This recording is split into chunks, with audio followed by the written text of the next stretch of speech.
Hello, I'm Richard Hooper, and this is SatTV Week. Now, I'm pleased to be joined by Crispin Maunder, the Executive Chairman of Space Leasing International. Crispin, thank you for joining me.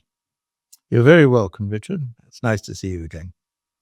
Space Leasing International, what is it and why?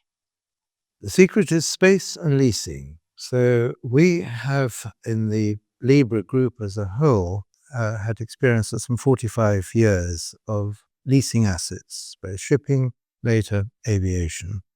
And we've been looking at the space sector for some time. And we now think this is an opportunity to move into space and leveraging off our own knowledge and expertise of leasing aviation and moving that sort of concept into space.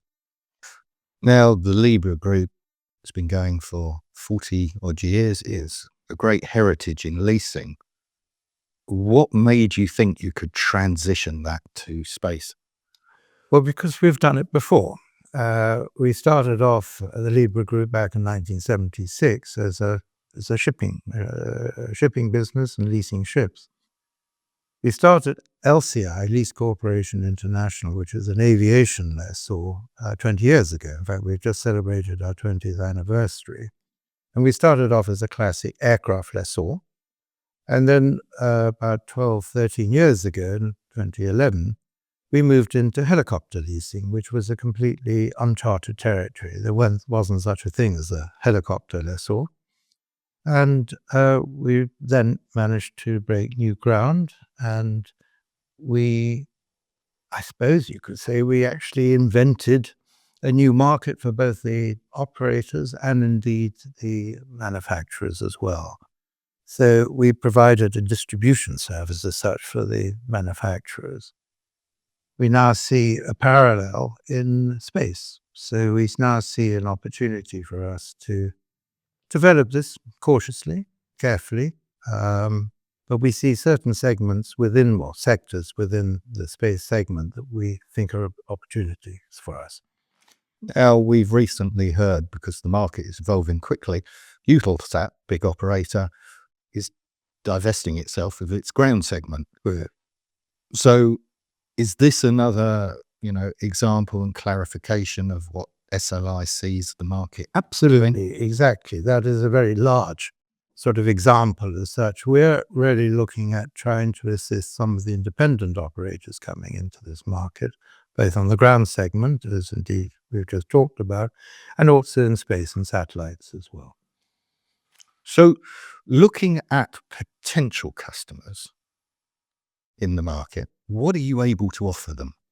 Well, the operating lease concept it allows an operator, instead of looking at, in the case of ground segments, for example, supporting the SD satellites as they're coming into operation nowadays, you're looking quite often at multiples of 10 millions of investments. And a lot of the operators, ground operators, are now beginning to look very carefully at their cash flow. Now, the operating lease allows them to acquire those assets. We acquire them, we pay the progress payments and the like, and we can give them a defined standard fixed rental over the life of the asset, as opposed to heavy front-end payments that they have experienced up to date. Looking at that particular aspect, so do you think moving forward we're going to see more and more companies inside of the satellite sector move to this sort of model? Well, we hope so. Certainly our discussions so far in the last year have been very positive. We've already invested in ground segment. We have assets now in the States, Alaska, Scandinavia, and are looking at some other areas as well. So certainly there's been quite a considerable interest and pickup in the ground segment. That is one, shall we say, part of our target market.